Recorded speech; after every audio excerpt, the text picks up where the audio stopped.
Okay, class 9th, let's continue with the chapter that we were doing. That was chapter banking 22. Chapter number 22, banking, page number 198. We have almost covered and finished all the points in this. There were few types of banks which were left. So let us just recall and finish the remaining ones. So the first type of bank is central bank. Though children, there are about 9 banks in the book that is mentioned, but there are only 5 banks that you need to learn by heart. So we will be discussing all of them, right? I will be explaining all of the banks that are mentioned in this book of ours, but we will do only 5 banks, only 5 types of bank in the notebook and learn them, right? So the first type of bank is a central bank. As in the previous videos also we have discussed that central bank is the apex monetary institution of the country, which means that the central bank of a country serves as the leader of the banking system and the money market. Every country has a central bank which regulates money supply and credit with the help of the government. It exercises supervision and control all over other banks in the country. It acts as the banker's bank. It carries out the country's monetary policy. It occupies a central position in the banking system of the country, right? Second is commercial bank. Now commercial bank, children, you know that commercial bank, it deals with the general public, whereas central bank does not deal with the general public. Central bank deals with the banks, directly with the banks, whereas the commercial bank does not deal whereas commercial bank deals with the general public directly, right? So the commercial banks, these are joint stock banks which receives deposits from the public and business firms. They also provide short-term and medium-term loans to the customers.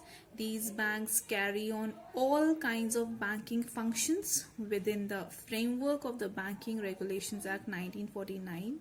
Commercial banks are classified into 2 broad categories, scheduled and non-scheduled bank. These you do not need to learn or focus on.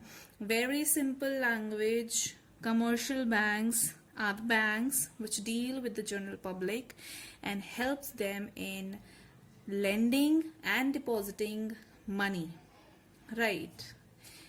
Then we have this chart over here, which is difference between the central bank and the commercial bank. And in the previous videos, we have already discussed this chart.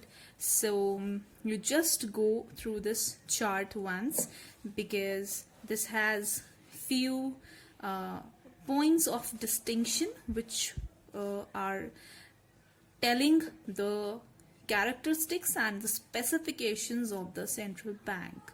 So you please go through this once.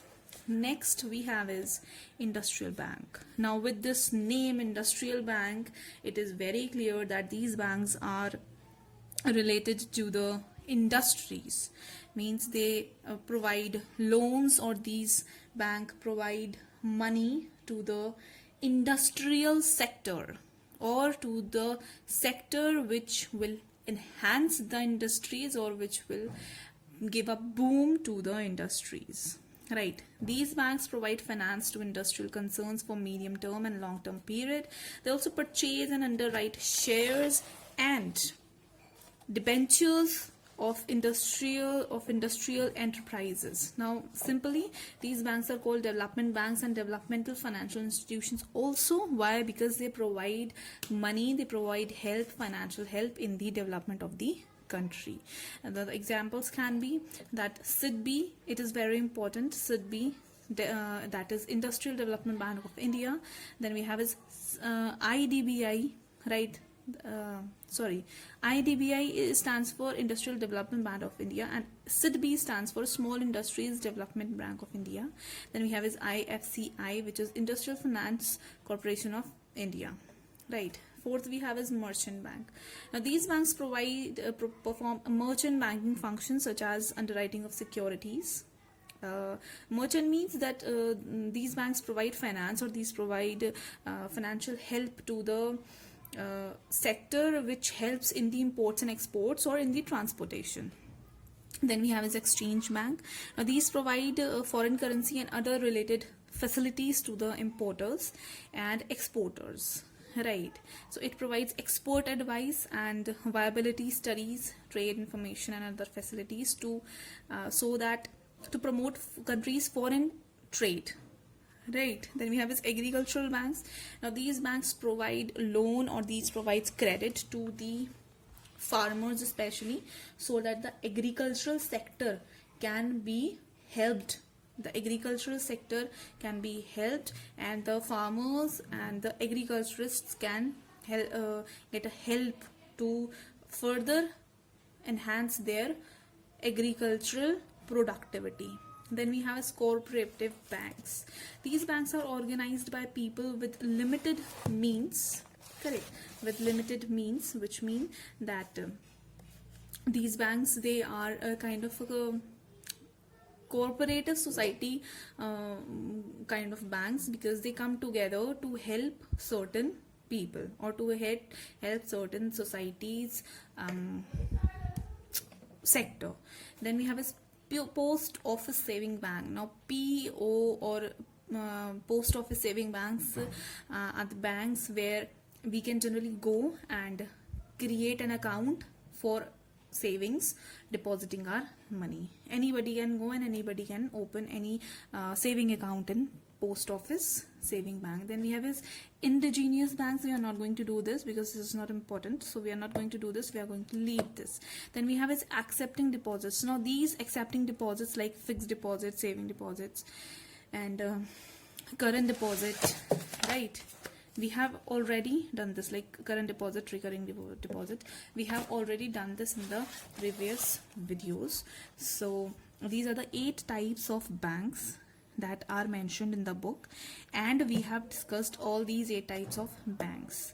You do not need to mug up each and everything. It is just that you remember the meaning of the bank and write it in your own language. All right. If you want to enhance the answer, you can take the help of your book, right? So we have almost, and we have actually completed this chapter number 22, banking, right?